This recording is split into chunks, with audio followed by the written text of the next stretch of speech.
Hey, everybody, my name is Rob Chesnut, and by way of very quick background, I'm a former federal prosecutor.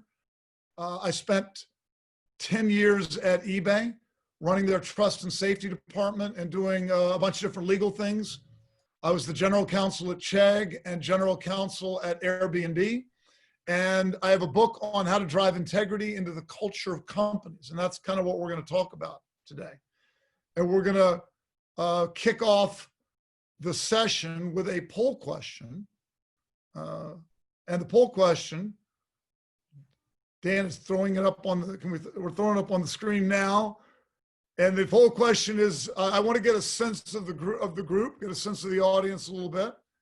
And that is, do you have integrity? That will help me get a sense a bit of how the group is looking as we go into this. And it's so live.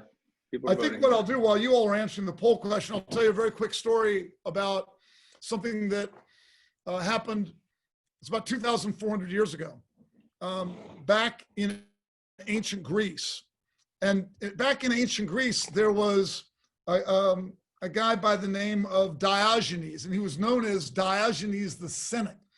And Diogenes was kind of famous. He has a number of terrific sayings, and you can Google and read about him, but he was known for giving up all of his earthly possessions and walking around town, going to the town square and the market with a lantern in broad daylight.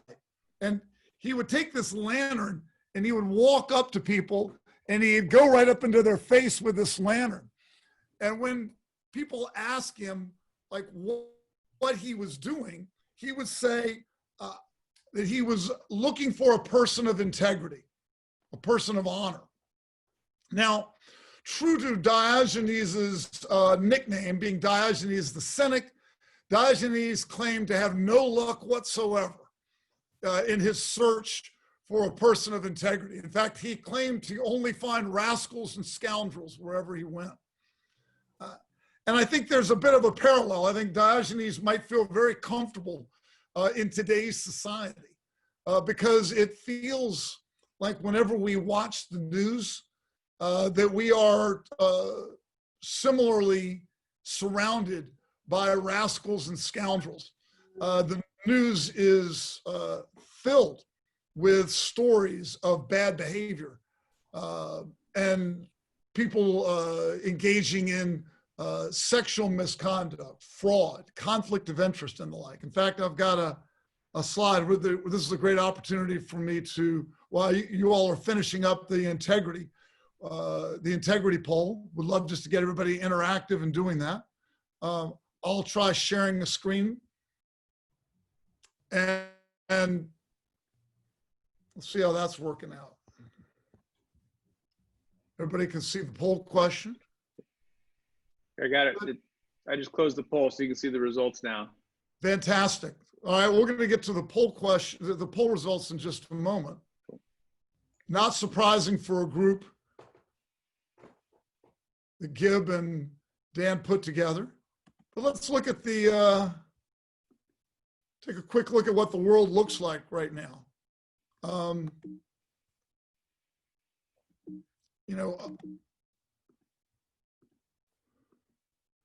Over and over again, this is what we're seeing. And it can actually be pretty discouraging. There's studies, there's a study by an organization called the Edelman Trust Survey. They measure trust.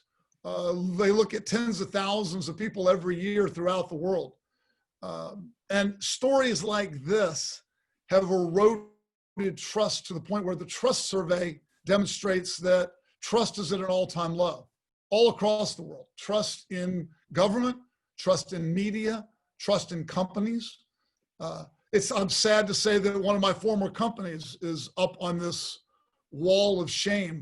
Many of you may have seen the story of eBay employees, actually leaders at eBay engaging in a cyber harassment campaign of a small newsletter that was critical of eBay to the point where they were sending dead spiders, bloody pig mask, funeral wreaths, and the like to this poor couple. and they were caught doing it. They've now been charged federally.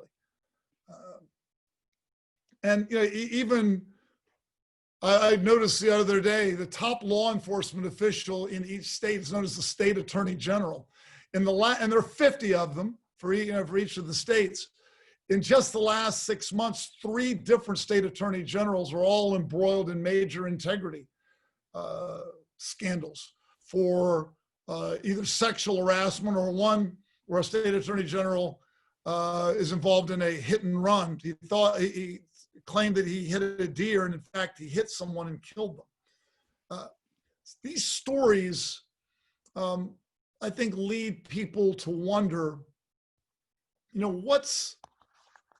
what is going on? Is the world truly getting worse? Do we literally have a lack of integrity in society today that's somehow unusual? And I think, in fact, what's going on isn't that integrity is any worse today than it was 5 years ago, 10 years ago, or 2,400 years ago. I think what's going on, however, is the world is going through what I will call an integrity revolution. And that is, there's transparency. There are things going on now where the world is speaking up and expectations are high. I think it started with Me Too in a lot of ways, but as the world is getting more and more connected and moving very quickly, it is empowering people. And integrity used to be doing the right thing even when someone wasn't watching. Well, the truth is, in today's world, everybody's always watching all the time. And in everything that we do, it's not a bad assumption that whatever you say in an email, whatever project you work on, it's ultimately going to come to light. And I think part of this is driven by employees. Employees in the past, if they saw bad behavior at a company, they would sit on their hands, do nothing, maybe afraid of their career, not wanting to make a fuss that could damage them. Today, they're speaking out like never before. They are talking to each other on things like Slack and Blind. They are tweeting, they're posting. Susan Fowler's one blog post at Uber, a tremendous act of courage, completely changed the direction of that company. And it's just one example, I think, of a willingness of employees to speak up if they see something wrong. Employees are even walking out at tech companies now if they see their company acting in ways that are inconsistent with their personal values. Employees want to be proud of where they work. It's that brand logo on their LinkedIn is deeply tied to their own, I think, sense of their own worth. And they want to feel like they're making a real difference in the world. And they're not sitting idly by anymore, watching as a company may engage in bad behavior. And it's not just employees, it's consumers. We are in an age of conscious consumerism. Customers want to feel that when they spend money with a company, that company's values are aligned with their own personal values.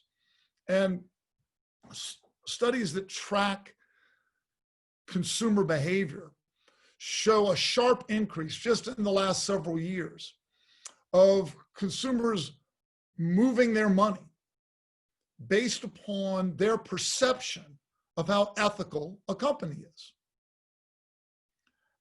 Government is also pushing on companies.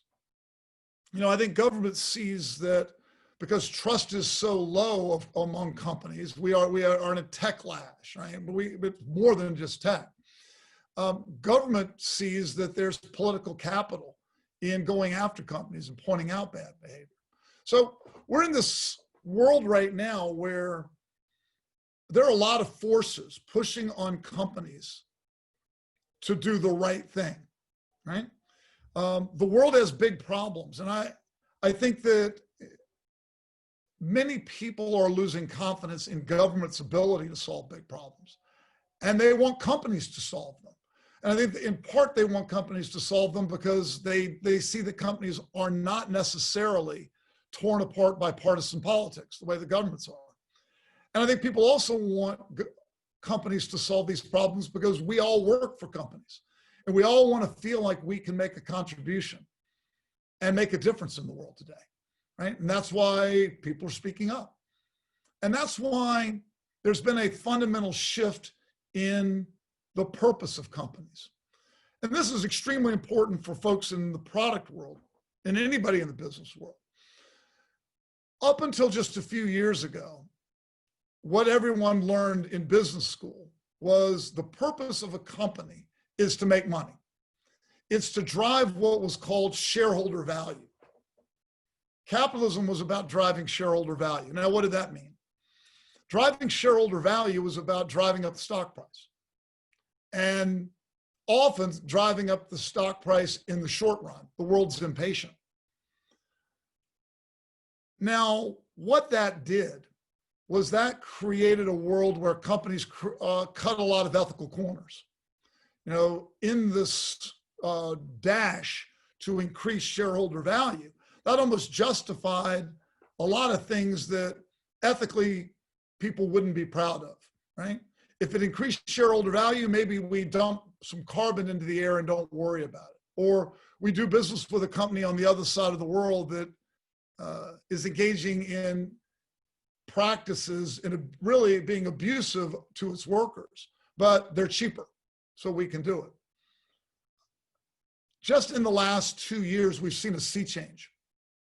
The world is now recognizing that that old approach to capitalism, this idea that as long as it increases shareholder value, it's okay, that is no longer acceptable. And even there's an organization called the Business Roundtable that has now rejected shareholder value as the principle on which companies should act. So how do companies act? You know, what should companies be doing? And the new world is what's called stakeholder capitalism. And that is companies have to recognize who their key stakeholders are. Who should they be answering to? And they should be acting in a way that promotes the interest of all their stakeholders. Now, to give you an example, at Airbnb, we have 5 stakeholders. One were our investors, like everybody else. Everybody's got investors as stakeholders. But we also recognize that our guests were stakeholders, our hosts were stakeholders, our employees were stakeholders, and lastly, the communities where we operated, which is basically all over the world. The world was our stakeholder.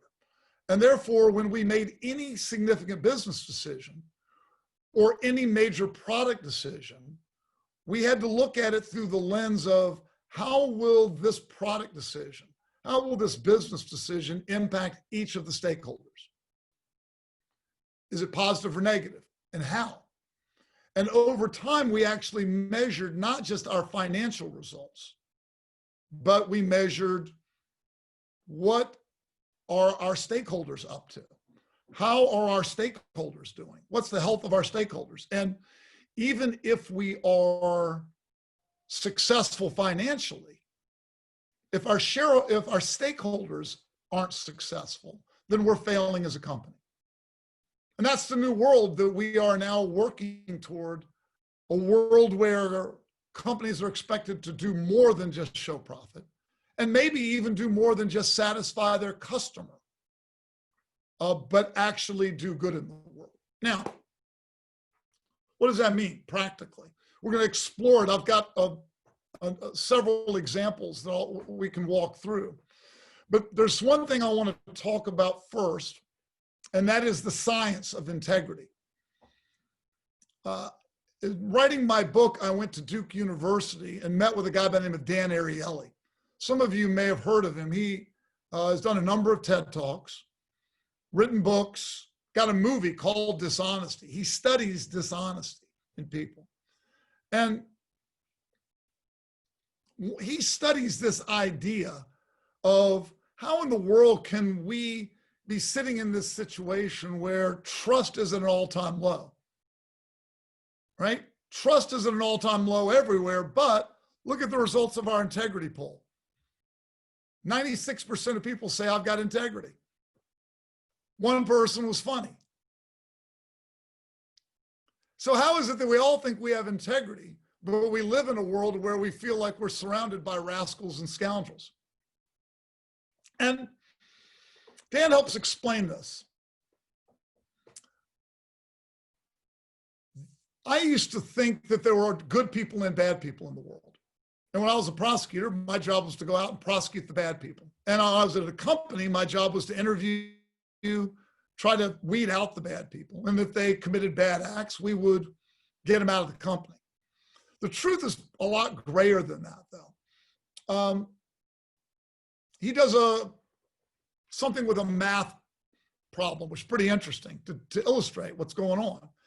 He fills a room up with people, gives them a sheet of paper with a lot of math problems on it. And he says, I want you all to do these math problems until I say stop. I'm not going to give you enough time to do all the math problems. When I say stop, put your pencil down. So hands out the sheets, people do math problems. He says stop. He says, then I want you to come up to the front of the room one by one, take that sheet of paper with your math problems, put them in a shredder. Right here in front of the room, here's the shredder. And then as you walk out of the room, tell the proctor how many math problems you did. And for every math problem you say that you did, you're going to get $1. All right, so people do the math problems. He says, stop. They walk up, they shred the piece of paper, they head out. Now, what Dan didn't tell people is that he modified the shredder. It only shredded the outer edge of the piece of paper. So he actually knew exactly how many math problems each person had done. What percentage of people told the truth in this scenario of how many math problems they did?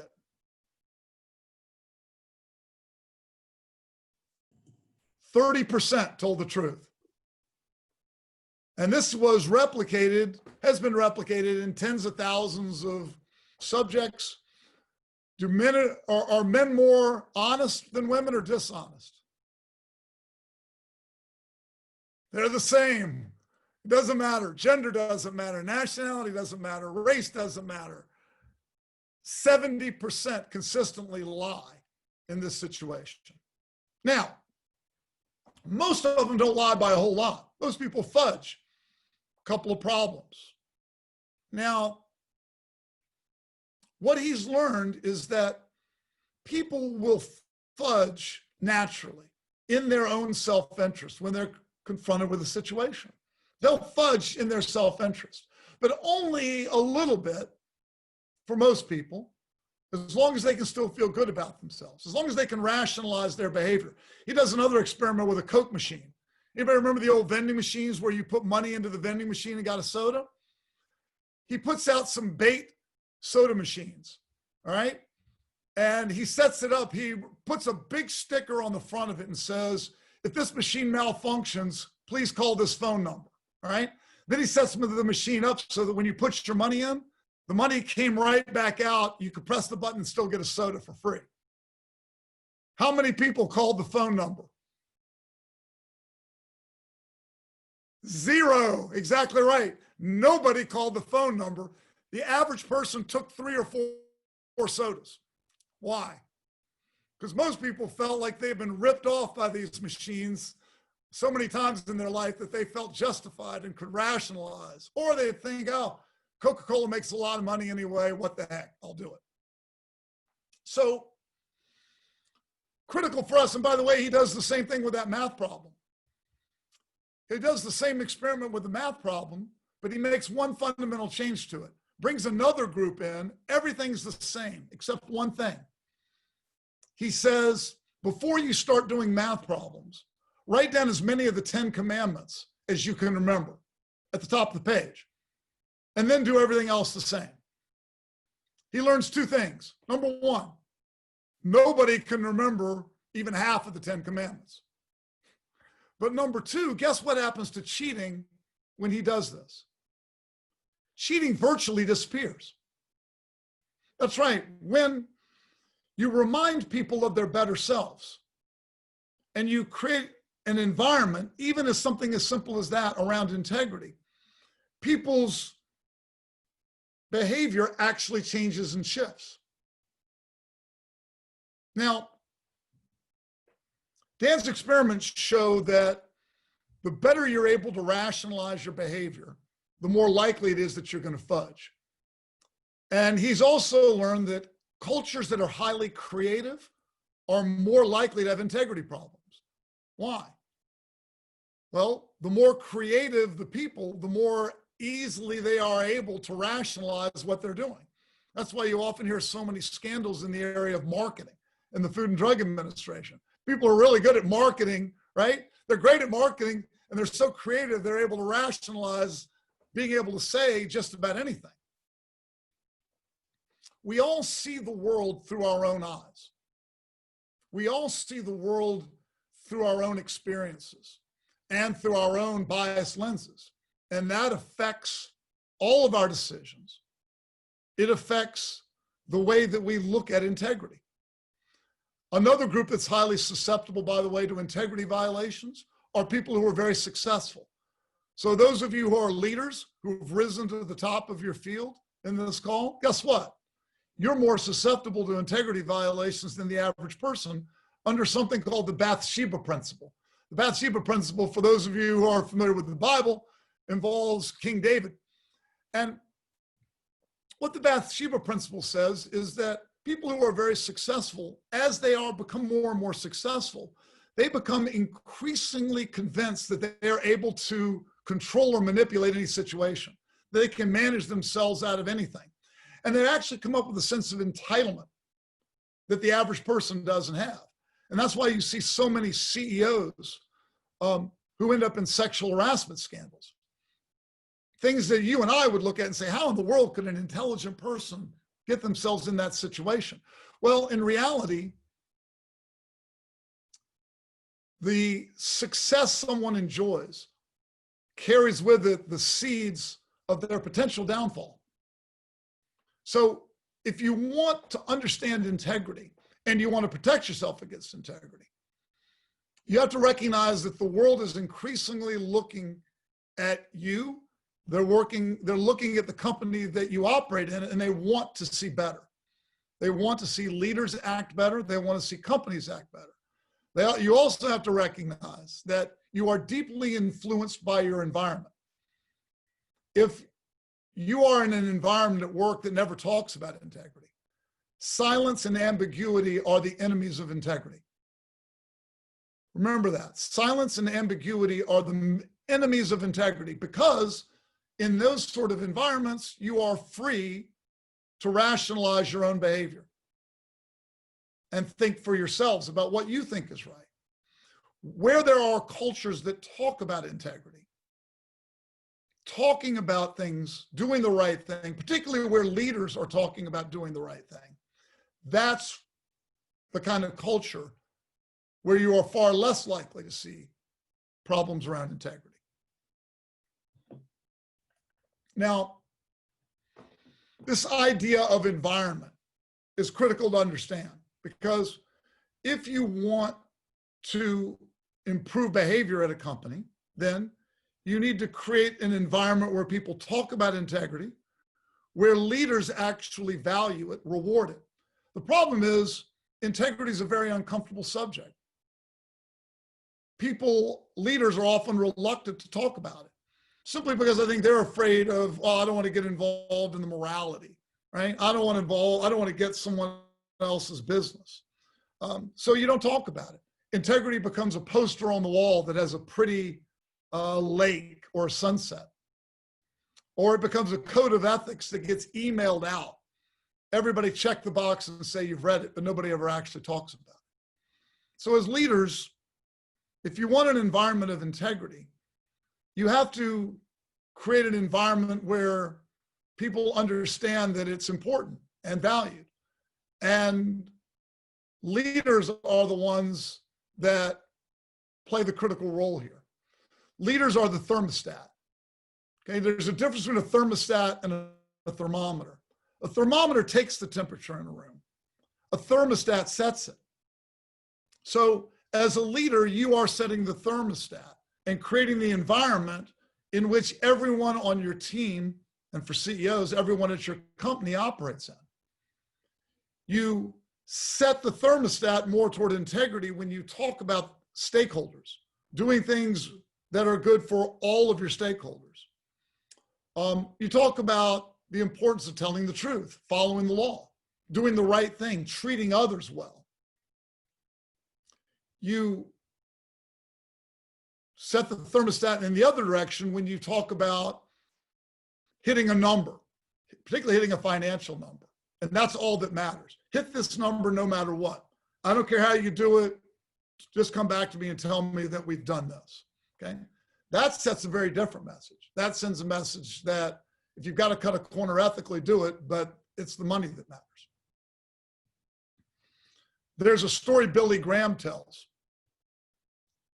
And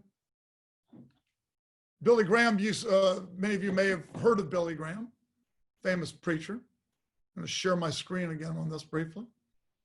About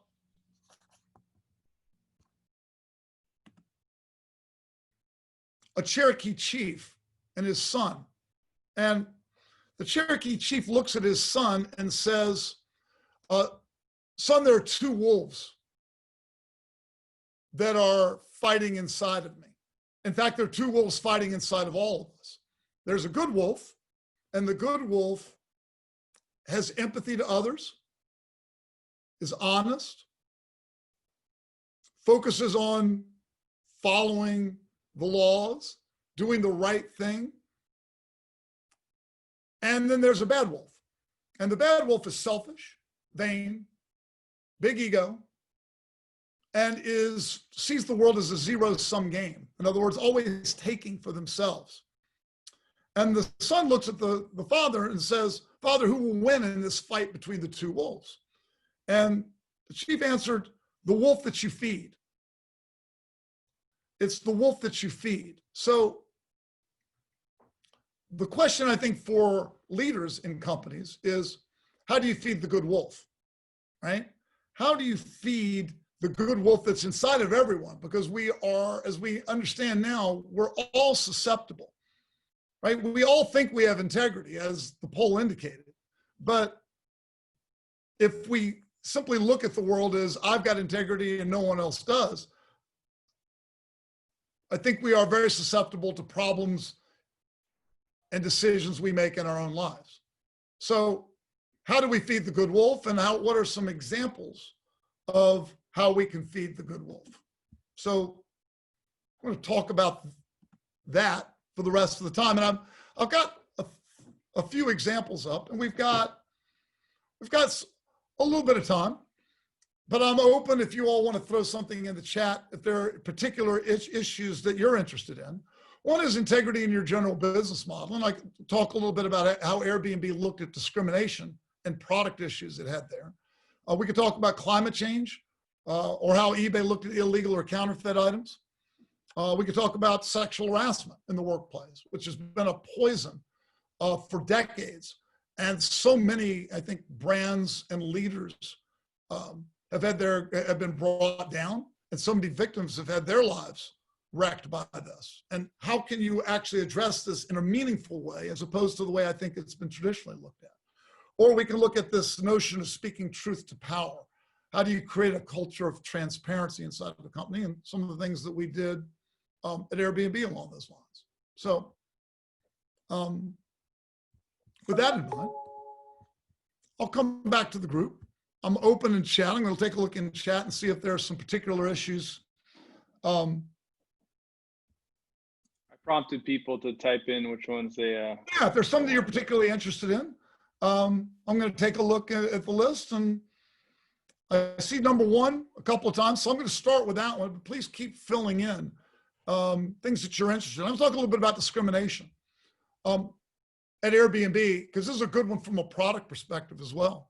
You know, at Airbnb, some of you may remember back in 2016, there were a number of allegations that guests were being discriminated against based on the color of their skin, that some hosts were not willing to accept Black guests.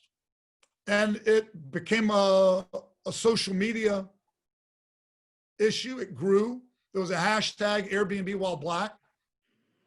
And I can tell you the reaction inside the company at first was surprise. And when you think about it, why in the world was Airbnb surprised? I mean, look, I think all of us know discrimination exists in the world. It's a powerful force in the world. It's everywhere. So why would a company ever think that it wouldn't exist on its platform? I think, frankly, the answer was a lack of diversity at leadership. You know, I think there was a very idealistic group at the company. And I looked around the leadership room, and I've never experienced discrimination in my life. I haven't. Many people in that room have never experienced discrimination. And so I think as a company, we didn't see it coming because we weren't diverse enough. And it's a great example, I think, of the power of having diverse leadership teams, because you all bring your own life experiences to work and your own biases. And I think Airbnb didn't think about this much because Airbnb was not as diverse as it needed to be. And I think we recognized that and made a number of steps to get better, and it's still a work in progress. But the way that we approached it, I think, is something that was a little bit different. I can tell you that a lot of companies, the lawsuits started coming in, right? And I'm the lawyer. So you know what I do as the lawyer in this situation, right? I go off and start doing my research on what is the legal liability of a platform like Airbnb? Is Airbnb legally responsible if we've got some hosts who are acting in a racist manner, either intentionally or through unconscious bias? What's Airbnb's legal responsibility? So I went off and I did my research. I came back for the first meeting with our founder. And I sat down with him and started going through the law. And you know what Brian's response was? Brian said, "Stop, I don't care." I said, "What? What do you mean you don't care?" And Brian said, "Rob, if people are being discriminated against based on the color of their skin on Airbnb, we're failing as a company. Our mission, we've got a greater purpose." And by the way, every company needs a greater purpose. Each one of you on the call, I hope, has in your mind where you work has a North Star, something that's actually more important than money. Profit is not purpose. Profit is a wonderful byproduct that enables a purpose. What's your purpose? What do you stand for? Why are you good for the world? Every company needs it. And by the way, when you've got it, you've actually got to make decisions that are based on that purpose. What's good for that purpose? Brian looked at me and said right away, our purpose is belonging. Our purpose is connecting people through immersive travel. Our purpose is getting people to go to a different part of the world and really meet people who are local, feel like they belong there, and realize that maybe we all aren't as different as we thought we were. And that's our mission at Airbnb. So if people are engaging in racist behavior on the platform, Brian said, we're failing. So we're going to fix it, and I don't care what the law is. And we put together a team. And it's interesting. One of the very first things we did was we did I think it was a one-sentence statement. And we basically did a website takeover and said, everybody who comes to the website is going to have to see this one sentence. And they're going to have to agree to it. It's not buried in a privacy policy. It's not buried in a terms of use or in a rules page somewhere. It's right up front. You don't agree to the statement, then you can't register for Airbnb. You can't use Airbnb. And that statement was that I agree that I will accept all, regardless of their color of their skin, their nationality, their sexual orientation, their gender, their race, their nationality. And if somebody couldn't agree to that one simple statement, then that was it. We were done with them. Now, that's not the law in a lot of places where we did business. But, and by the way, we lost about 1.2% of our user base by doing that. Gone overnight because they wouldn't agree to it. But Brian and the executive team felt like we needed to stand for something. Those are our values. And if someone couldn't agree to something that basic and simple, then it wasn't going to work with us. Now, that one statement didn't solve the problem. The problem wasn't solved overnight. We did a number of fixes. For example, one thing we did was we started hiding the name and picture of the potential guest. So a host couldn't see their name or their picture until they made a decision about whether to accept them. And you know that this was controversial. It was a significant product change. A lot of hosts didn't like it. In fact, I can tell you that if you're looking at it from a stakeholder perspective, the host gave it a big thumbs down because hosts are like, look, we're going to let this person into my house. I want to see I want to see them. I'll feel better. And I'll be honest, some guests didn't like it. I had guests of color even tell me, Rob, I don't want to feel like I should have to hide my face in order to get a room on Airbnb. And I hear them on that. But we also felt that by doing this, we could remove any potential for race bias on the platform and probably do a lot of good for the world. So it was a decision that was bad for short-term profits. It was bad for our host. I think ultimately it was the right thing for our guest. And we ultimately thought it was right for the world because we really feel it's part of our mission in the world to promote belonging, promote acceptance. So that's what we did. If anybody's got any question around it, you can just throw it in the chat box and I can sort of take a look at it. The one question is, how do you make trade-offs with integrity? And that's a great question. There are almost no decisions that are good for all stakeholders.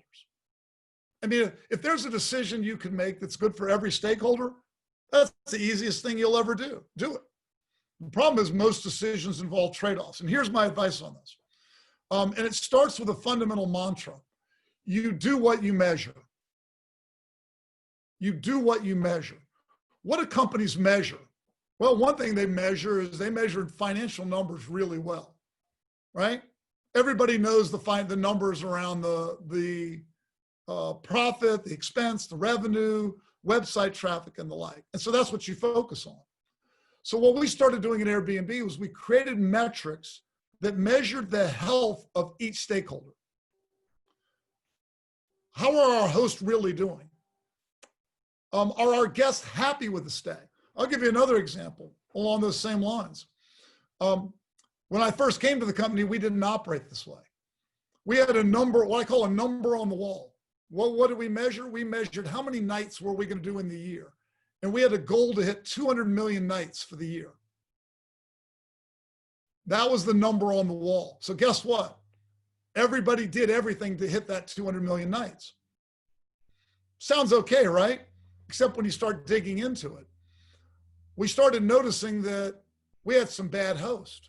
We had hosts that were providing a terrible guest experience. The pictures were inaccurate. They weren't treating the guests nicely. They were getting bad reviews. So I went in and said, hey, why aren't we getting rid of these terrible hosts? These hosts are getting like 2 stars, 3 stars from guests. And you know the answer I got? Well, Rob, you're probably right, but we need to hit 200 million nights. And even a bad night is still a night. Right? Now that sort of thinking will kill you. It will kill you. It will create bad guest experience. They'll in turn tell their friends. They won't come back, and down the hole you'll go. And that's what happens when you're only thinking about one stakeholder. So in measuring multiple stakeholders, we started measuring, are our guests happy? Are our guests having a good experience? Are our hosts making money? If I were talking to somebody at Uber, I would say, you need to think about whether your drivers are happy and financially successful, and measure it and make decisions based in part on that. Now, there will be trade-offs. You'll make decisions that are good for one stakeholder and bad for another stakeholder. But we actually have a board committee that looks at the stakeholders and looks at the metrics for all 5 stakeholders on a regular basis. And what they're looking for is there a stakeholder that's not doing very well?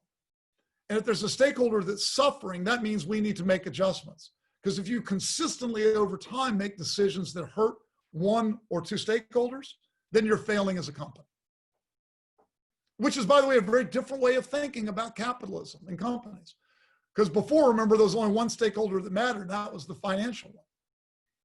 But we really believe that, you know, the Airbnb, we have to start caring about these other issues and these other stakeholders. Because if not, you're seen as an unethical company, and in the long run, your brand goes down, your employees start speaking up, your customers start moving. Okay. Rob, I had a question. Can I ask that live? Absolutely. Go ahead. Hi, Rob. My name is Shubha, and I don't know if you remember, but we briefly crossed paths at eBay. I worked very closely with Matt Halperin, Amjad Hanif. Oh, sure. eBay. Oh, yeah. I right now head product for Loop Commerce. We're a gifting platform, and we were recently acquired by Synchrony, which is the world's largest retail credit bank. And I've been so impressed with what Synchrony has brought to the table in terms of its commitment to diversity, its commitment to doing the right thing for the customers, really taking very quick, prompt action in terms of if there is anything out of line, for instance, and also really investing in training and education across the company in terms of what the core values are and how do we operate. And we're also very fortunate that Synchrony is actually led by a woman leader. To your point, I think that we have diversity at the board. We actually have a Black leader who's much more than just a chief diversity officer. I mean, he actually heads our consumer business, which is really great. So my question is that, my last couple of roles have been at startups, and I've been as part of executive teams in startups where I've played a very active role in kind of defining the culture. A lot of the decisions are some things I've had a major role to play in, including hiring, setting values, etc. Part of Synchrony, I feel a little lost. Because it is obviously a much bigger company and there's so much direction and great direction coming from Synchrony. There is a part of me that wants to be part of it but doesn't know how. So in your role as being as part of these board roles and being, and heading these groups and roles in various companies, how would you like a product partner to work with you? What are some good examples that you have and tips that I can take away in terms of how I can accelerate what I do now at Synchrony now? Let me give you a couple of things about that. And I'd say one, there are a couple of things in your role as a product leader, and then there are a couple of things in your role as a leader. Okay. So you've got a product hat and you've got a leader hat, and they may be some different things. As a product leader, I want you to ask one more question. Whenever you're deciding on a product, not only is the product going to make money and is it a good for the customer experience, but I'd like you to at least ask the question, is this good for the world? What is the impact on the world or the community at large? And that's a question that I think a lot of product people don't automatically ask. It's not something you're trained to ask or think about, but is this product going to make the broader community better? Now, that doesn't mean just if you answer it no. Does that mean you should not do it? Not necessarily, but you should recognize that this is an intentional trade-off, that you, over time, you can't keep making products that are bad for a key stakeholder. And I'm going to argue that every company you work for, the world, the community as a whole needs to be a stakeholder, right? I think everything has an obligation to think about the carbon that it's putting in the air, for example. That's a great example. I'll talk briefly about Etsy. Another is, I'm going to talk as a leader. How do you show up as a leader? I think a lot of leaders think, and this goes to the truth to power point, Oh, we've got a hotline. We've got an anonymous hotline. So if people see a problem, they've got a great place to go. The truth is that people don't trust the hotlines in many cases. They're afraid. They don't want to be a whistleblower. It's scary. It's scary to go to HR and it's scary to go to legal. I love creating an environment where speaking up is encouraged. It's normal. 2 examples. We have ethics advisors at Airbnb. Ethics advisors are ordinary people. They're in product, they're in marketing, they're in customer support, but they partner with a chief ethics officer or someone that's responsible. They get extra training on the code and then they go back to their day job. Everyone on the team knows that's like our ethics advisor for this team. So it's an easy, comfortable place where it's someone you know on your team where you can go ask an ethics related question. What we found at Airbnb is in the first quarter of this year alone, we got about 100 inquiries to ethics advisors. And by the way, many of these inquiries are on small things like conflicts of interest. Can I accept this gift from a vendor? Can I be on this advisory board? But integrity is about that environment, feeding that good wolf. You feed that good wolf by having the conversation and saying it's important, by making it accessible, right? And that's one way to do it. I'll give you another example. We have open desking at Airbnb. I was at my open desk one day and a guy came up to me and introduced himself. He's a mid-level manager in IT. And I said, yeah, hi, nice to meet you. He said, Rob, I couldn't help but notice that when you left your desk a few minutes ago, you didn't lock your computer screen. You left your computer screen open. I'm like, oh, right? He's right. And you know, your immediate reaction as a leader, and admit it, everybody on this call, your immediate reaction as a leader is to be a little defensive.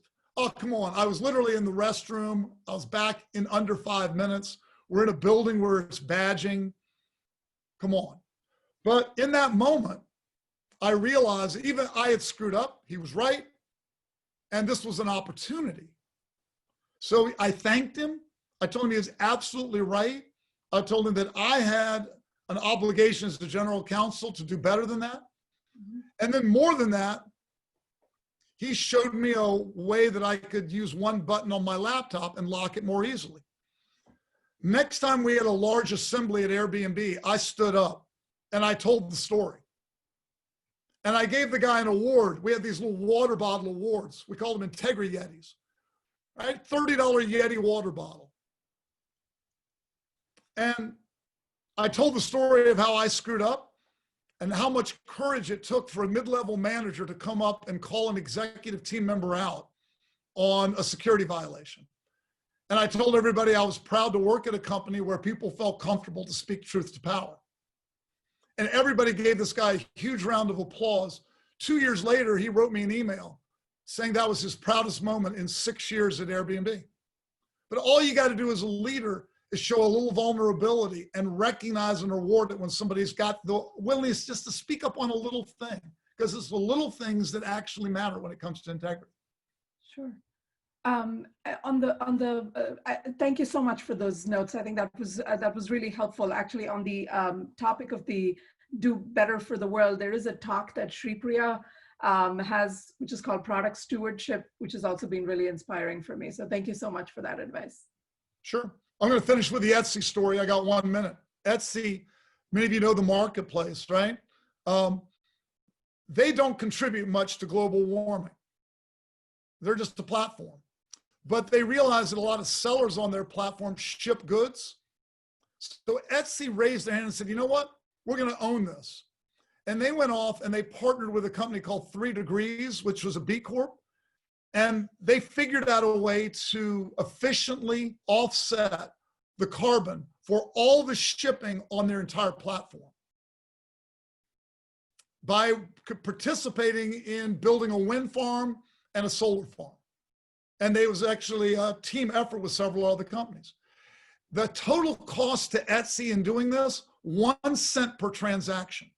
For 1 cent per transaction, they were able to offset all the carbon for each shipping, all the shipping on all the site. And you know what happened? They actually put a note in checkout that they were doing this. And what happened?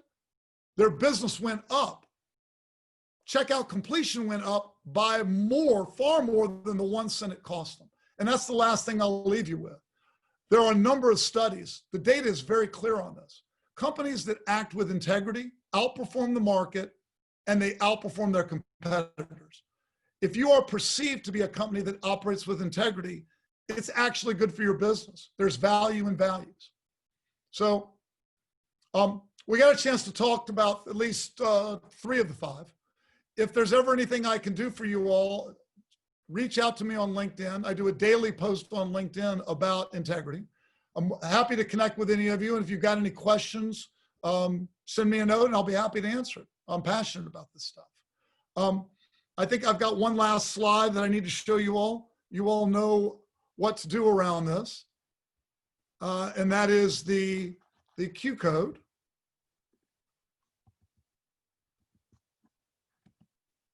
There it is. So please let people know. This is the first time I've spoken at one of Gibbs' product workshops. So I'd love to get your feedback on how we can do it better. And Dan, I think you're my contact. I think that our time is up.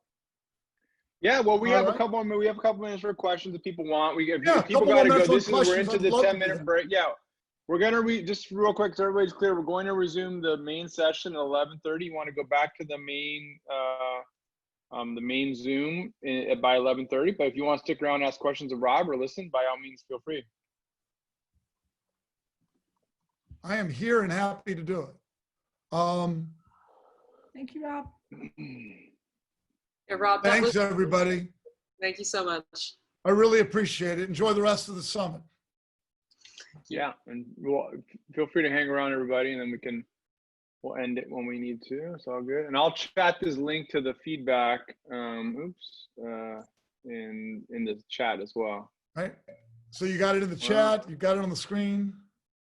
This is pretty cool. This is pretty fancy. Yeah. Hey, Rob, so good to see you. We're gonna have to invite you into Spiro for you to chat with our team. We could use. I'd love it. You know what I do? I didn't mention this, but I do talks at companies, and I don't charge a fee for this year because I'm working on a book tour. And I do these all the time. So if your company, you think your company would enjoy it, I do fireside chats virtually. Awesome. No, I love that. Yeah, actually, maybe we'll do a session with our portfolio leaders and have you come and talk to some of our portfolio companies. I think this would be very beneficial. Love it. Yeah, I think, it's just like that 10 Commandments example with Dan Ariely. Just talking about it changes behavior.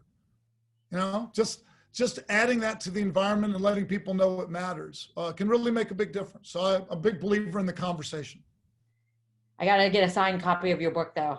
You buy the book, I'll sign it. I'm deeply grateful to people that buy the book and appreciate the message I'm trying to get out. So we have someone has a question here. Bruno, you want to ask your question? Yeah, thank you. Thank you for the talk, Rob. It was great. Sure. I think as you were walking through this framework of thinking about the impact on the world and on stakeholders, you kind of need to know what's to be considered in order to evaluate the impact. In other words, if you don't think that, like for an example from my company, we make customer service software, right? We talk about automation a lot, like chatbots and things like that. And I remember having a conversation with my team and I told them, yeah, we're working on this. This is really important for our customers, but this is going to kill people's jobs. Yeah. And most of my team was like, wait, no, that's not what we're doing. It's like, that's 100% what we're doing. There's no question about it. It can be beneficial for the customer, for the consumer. It can lead to overall, perhaps maybe a better outcome, but there's no question about it. That's what it does, right? Yep. So do we have any tips as to how help people see that broader impact? Yep. Like if you have any mechanisms or frameworks. That's not an inspiring mission, is it? No. So, I mean, here's the way I would look at it. I would say that you are freeing people from the most rote, boring questions in customer support, which in turn enables, I think, companies to invest in better, more personalized customer support on the more complex questions. Mm-hmm. It doesn't mean that you're spending less money on customer support necessarily. it means that the easy stuff can get answered faster, which is a better customer experience. And you can invest more in customer support that is the more complicated, difficult problems. That would be one. I mean, what I would do is I would say you have multiple stakeholders, and I would put into the calculus that your company needs to do something to deal with this issue. And maybe it is you need to also work on a product that will enable companies to invest more and use the people to do the more complex problems and offset it in a way, right? I mean, I think if your only mission is basically eliminate jobs, that's something that I would think about as my North Star. I would look at it more as how can you make the jobs actually more interesting, more challenging for customer support, and free them from the easy stuff. Completely. I agree with you. And that's a lot of how I think. I think my question is the opposite. It's like, how do I help people realize the actual impact of what they're doing beyond what is obvious within a product conversation? I think you have to, I think it starts at the top of the company with your purpose.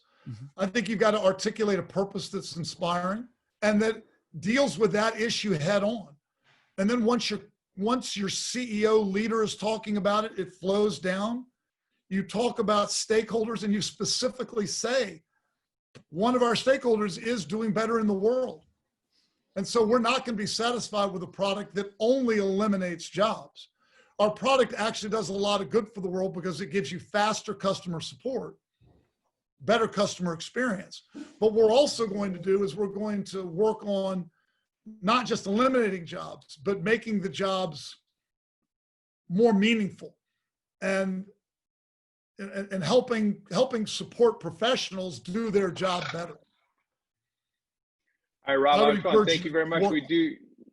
We got to conclude this so we can all go back to the main session in 3 minutes. I put the chat link in the chat there if you all want to go to that. Thank you very much, Rob. Really appreciate you taking the time.